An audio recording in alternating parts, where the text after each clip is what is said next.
My parents erased me from the will. Years later the courtroom went silent. I suppose it starts with the house on Walnut Street, not because it was grand, but because it was the container for everything that came after. A three-bedroom colonial in a suburb where the lawns were green, and the anxieties were perfectly concealed beneath a layer of fresh mulch and quarterly pressure washing. My father, Robert, was a civil engineer, a man who believed in structures, in load-bearing walls, in things you could calculate and trust. My mother, Elaine, was the curator of our family's outward image, a skill she practiced with the diligence of a second career. And then there was us, my older brother, David, and me, the younger sister, Claire. David was the heir apparent, not just in birth order, but in temperament. He shared my father's affinity for clear systems, though his were financial. He understood the language of returns and investments, a language that sounded like approval to our parents. I was the reader, the quiet one, the one who painted landscapes that were deemed pleasant, and then stored in the guest room closet. The favoritism wasn't a dramatic, wicked stepmother affair. It was in the timbre of a voice. The way a question directed at David carried an expectation of a correct answer, while the same question to me carried an expectation of quiet listening. It was in the allocation of resources, the unwavering funding for David's business degree, while my art school aspirations were gently, persistently steered toward something more practical, Claire, something to fall back on. I studied library science. It was practical. It made me, in their eyes, ancillary. The family asset wasn't a vast empire, but it was solid, born from my paternal grandfather's foresight. He'd bought a large, rambling piece of land on the edge of a then, sleepy lakeside town about 2 hours north of our suburb. Over the years, as the town grew into a modest vacation destination, the value of that land grew from a pleasant surprise into a significant part of my parents' net worth.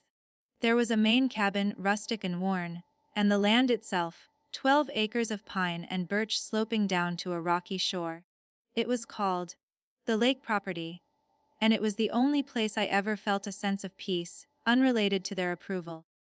I spent summers there cataloging wildflowers, reading on the sun-bleached dock, feeling the sun warm my skin in a way that didn't feel like being observed. David hated it. He found it boring, mosquito-ridden, a drain on resources that could be liquidated and turned into capital.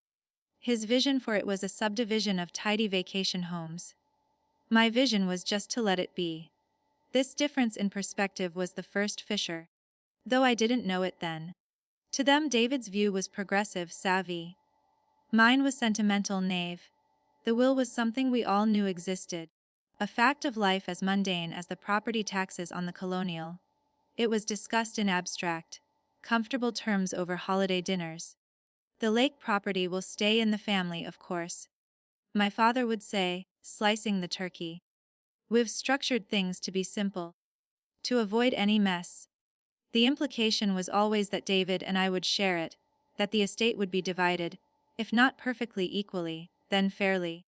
The word fair was used often. It was a family mantra. We believed in being fair. I believed they believed it. That was my foundational error.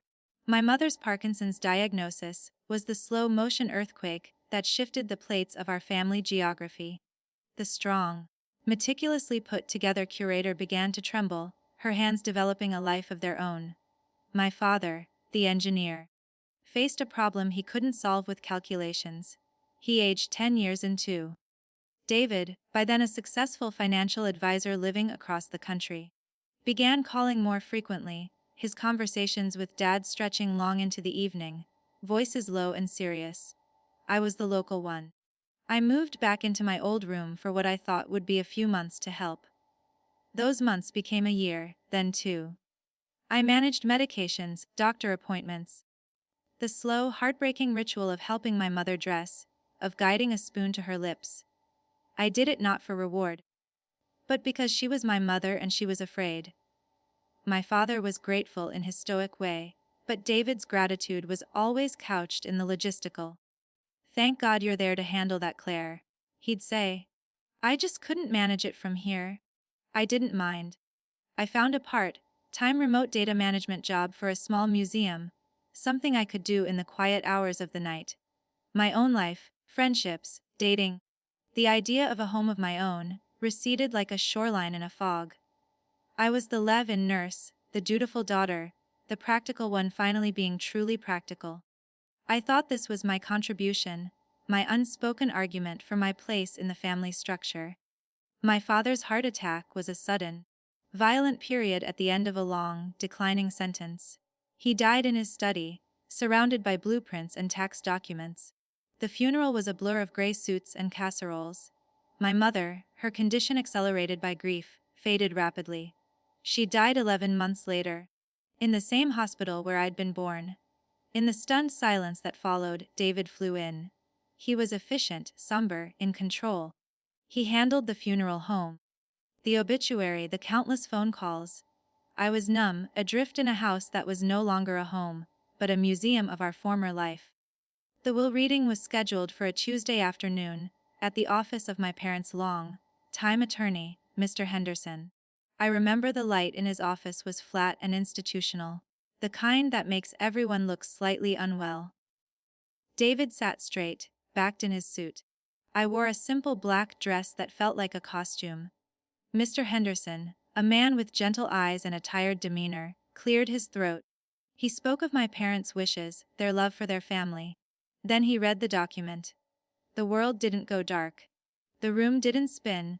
It was much subtler, and far worse. It was as if the audio slowly faded out, leaving only a high-pitched hum. My name was not in the will. It was not mentioned, it was absent. The entirety of the estate, the Walnut Street house, the investments, the lake property, was left to David Michael Hayes. There was a single, flat sentence. We have made this decision after careful consideration, and for reasons we deem sufficient. I heard the words, but they refused to coalesce into meaning. It was a typo, a dreadful, catastrophic error. I looked at David. He was looking down at his hands, his jaw tight. He did not look surprised. He did not look at me. Mr. Henderson would not meet my eyes. He finished reading, placed the document on his desk, and said quietly, "Claire, your parents provided a separate letter for you. It is not a legal document, but they wished for you to have it." He slid a sealed envelope across the polished wood. My fingers were cold and clumsy as I took it. I didn't open it there. I just held it. There were no questions, no outbursts. David finally looked at me, his expression one of pained resignation. "Claire," he began, but I stood up. The movement felt robotic. I walked out of the office, down the elevator, and into the parking lot. I sat in my 10-year-old car, the envelope on the passenger seat. The sun was shining. People were going about their Tuesdays. I opened the letter. It was in my mother's handwriting. Though it wavered, the Parkinson's evident in every curve. "Dearest Claire, this is the most difficult thing we have ever had to write. We love you, but we must think of the family's future. David has a vision for the assets, a way to grow them and secure the legacy. Your path has been different. We have provided for you in life, with the roof over your head these last years, and we feel this is the most equitable solution. We know you will understand. With love, Mom and Dad." I read it once. Then again. Equitable, the roof over my head. My care for them, my lost years. Translated into a transactional room and board arrangement. I was not a daughter, I was a tenant, and the lease was up. The aftermath was not a montage of dramatic suffering. It was a slow, granular disintegration. David, now the legal owner, gave me 30 days to vacate the Walnut Street house.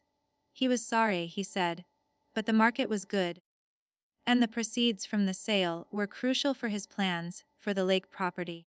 He offered me $5,000 to help with the transition. It felt like a tip. I took it because I had nothing. My part-time income was a trickle. My savings had evaporated during the years of caregiving. I sold what little I had of value, my decent camera, some books, the jewelry I'd inherited from my grandmother that wasn't part of the estate. I moved into a sublet room in a noisy apartment with strangers. Then, when that money ran out, I couch surfed. A friend from library school let me use her sofa for 6 weeks until her lease was up. Another acquaintance had a basement storage room I could sleep in for 2 months in exchange for painting their house. I was a ghost, drifting through the peripheral spaces of other people's lives. The worst wasn't the physical discomfort, though there was plenty. It was the erasure.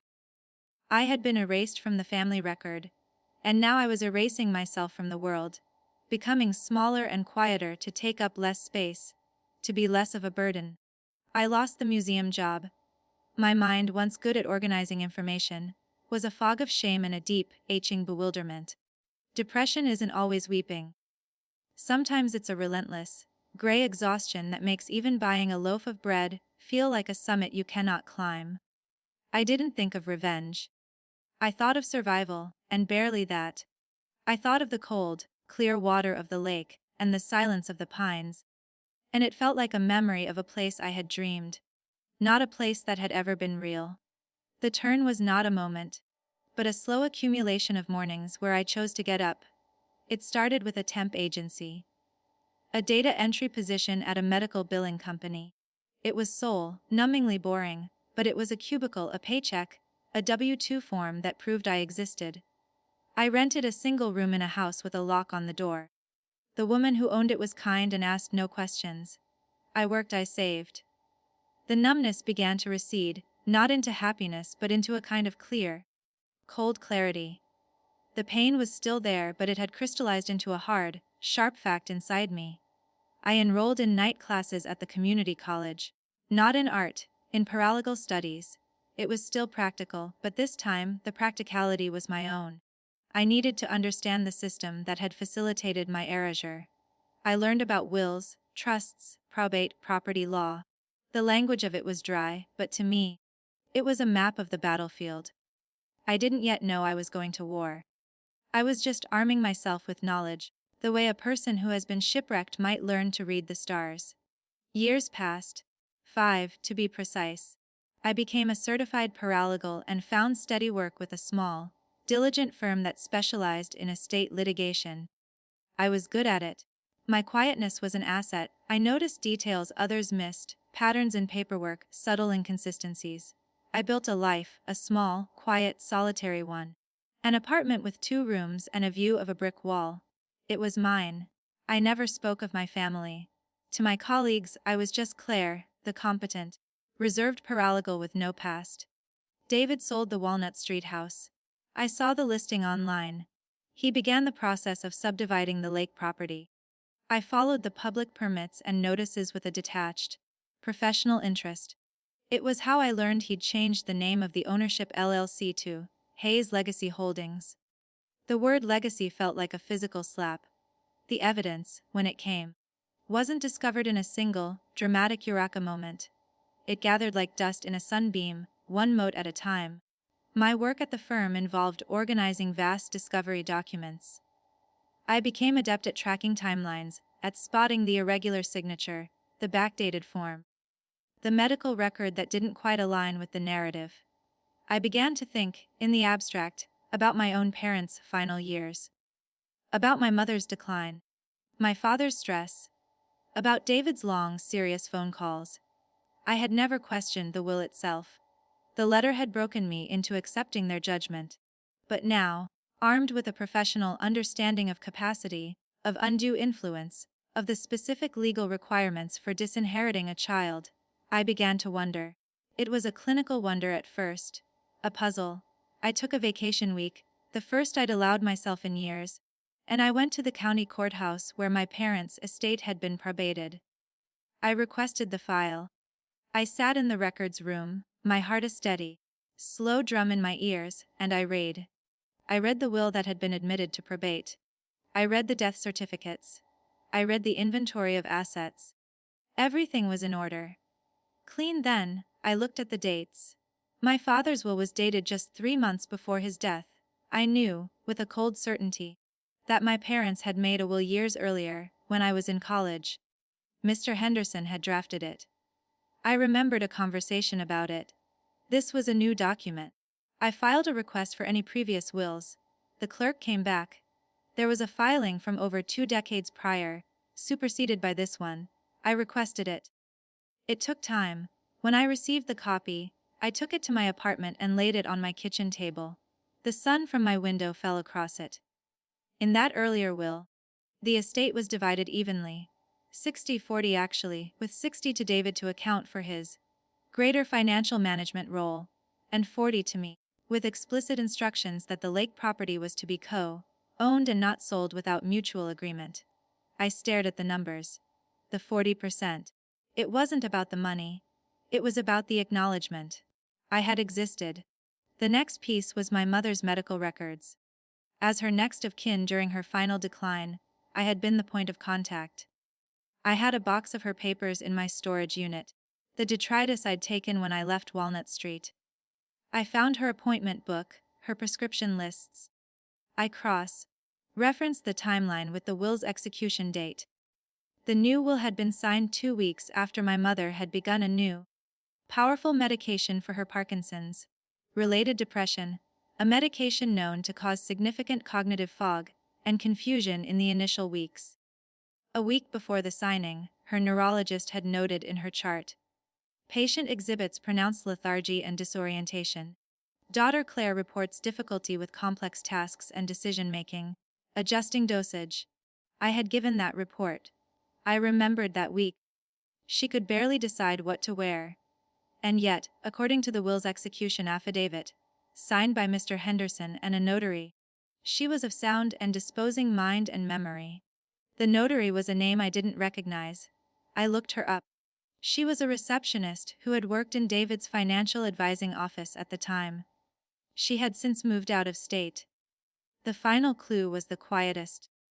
The one that made my blood turn to ice water. I was going through a box of my father's old engineering files I'd salvaged, looking for nothing in particular. Stuck between the pages of a soil analysis report for a long completed project, I found a crumpled sticky note. It was in my father's precise. It was a list. At the top it said, "Points for D. Ray Clare." And then, bullet points in shorthand: financial instability, lack of responsibility, emotional distance, burden during crisis, David's plantech growth, security, Claire's pep preservation, stagnation, must think of legacy, hard choice. It was a trial balance sheet for a human being. For me. And at the bottom, scribbled later in a shakier hand, as if added in agitation, Henderson says must be clear, no contest. Letter to explain. She will understand. He had been drafting the rationale for my erasure. She will understand. Those 3 words held more condescension, more absolute dismissal, than any shouted insult ever could. They hadn't hated me. They had simply, after careful consideration, deemed me a poor investment. David had provided the prospectus for a better future, and they had bought in. I didn't feel anger when I found it. I felt a profound hollow sadness, followed by a resolve as solid as granite. This wasn't about getting money back. It was about correcting a record. I could not live in a world where this stood as the final, legal truth of my life. I consulted with a lawyer, not at my firm, but a fierce, older woman named Eleanor Vance, who specialized in fiduciary misconduct and undue influence. I laid out my evidence for her: the timeline, the medical records, the connection of the notary to David, the sticky note admission of a hard choice, based on David's persuasion, the drastic shift from a 40% share to 0 in the context of my mother's medically documented incapacity. Eleanor listened, her eyes sharp. "It's subtle," she said. "It's not a smoking gun. It's a room filling with smoke. We'll need to depose everyone. Henderson, David the notary. It will be expensive, and David will fight viciously. He has the entire estate to fund his defense. You have your savings." I told her I didn't care. We filed the lawsuit, a petition to set aside the will due to lack of testamentary capacity and undue influence. The family's reaction was, as predicted, a mix of scorn and dismissive laughter.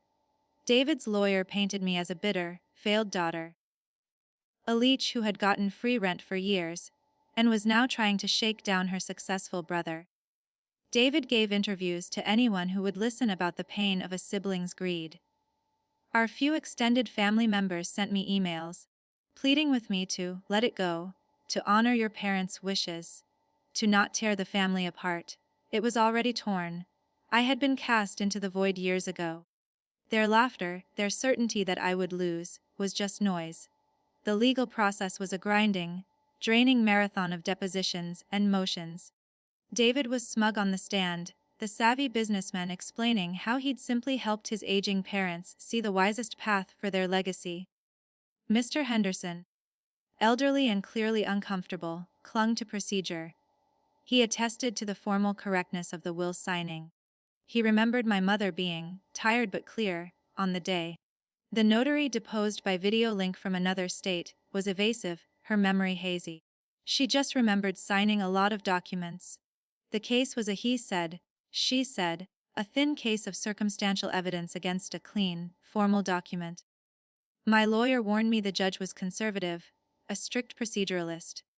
Our best hope was a settlement for a small percentage, a nuisance payment. David refused even that. He wanted vindication. He wanted the court to stamp his victory as final. The trial was short, anticlimactic. The courtroom was mostly empty. David sat at the defense table with his expensive lawyer, radiating impatient confidence. I sat with Eleanor. We presented our case, the medical timeline, the financial motive, the suspect notary.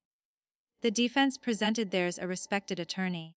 A properly executed document, a logical decision by parents to entrust their legacy to the more financially capable child.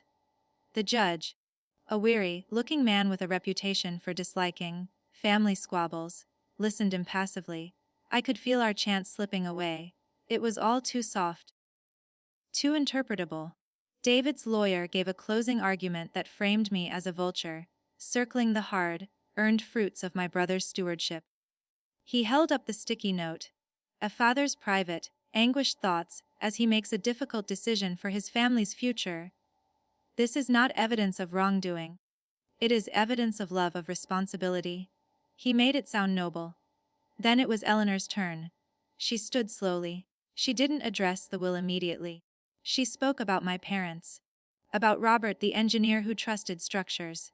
About Elaine, the curator who prized image.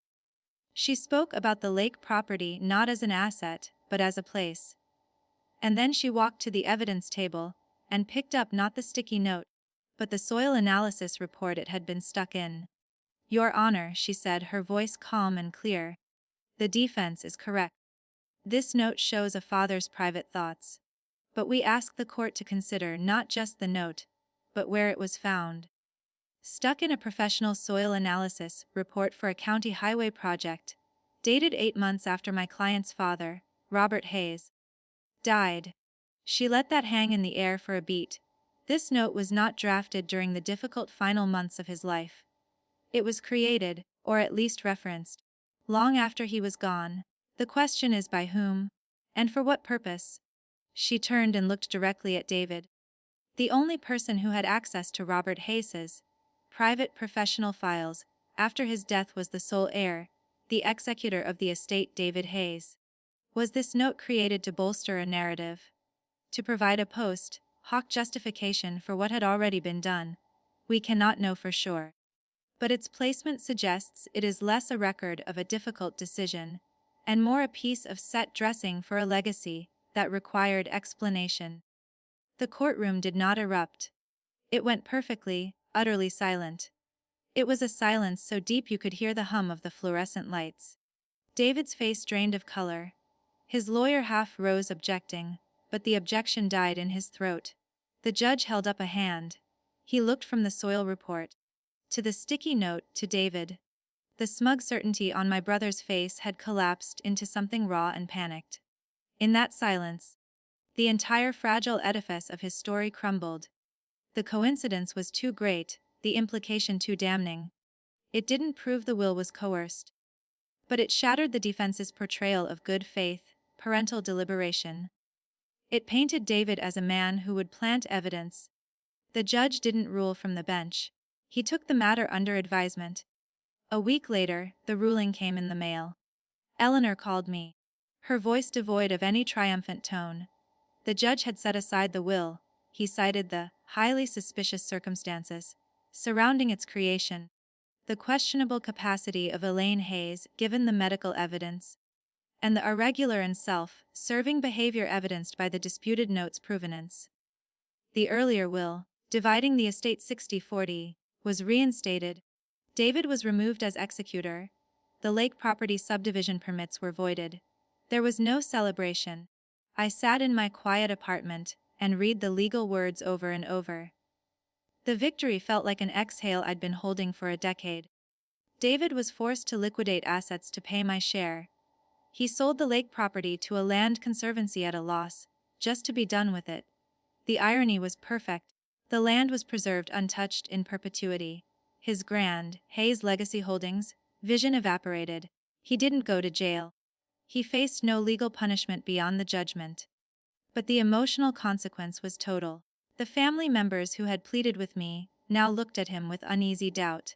His business, built on trust, suffered. He became a man known for an unsavory court case. He had won the battle of the will reading, but he lost the war for everything else: reputation, peace, the narrative of himself as the good son. I used my share to buy a small cottage not on the lake, but near it. I can walk to the conservancy land and sit among the pines. I work part-time, remotely. I am quiet, I am still. The money means security. A freedom from fear I had forgotten. But it doesn't heal anything. It just allows the quiet to be comfortable. Sometimes I think of my parents, not with rage, but with a distant pity. They believed they were building a legacy on a solid structure, but they built it on a lie David sold them. A lie that ultimately collapsed under its own hollow weight. They erased the wrong child. The one they kept was the one who hollowed out their intentions, until they were just a shell. I don't know if David ever understood why I did it. It wasn't for the assets, it was for the truth. My name is back in the record. I exist. The courtroom that day went silent, not because I shouted, but because I finally found the one, small, misplaced fact that whispered louder than all their justifications. And in that silence, after all those years, I was finally heard.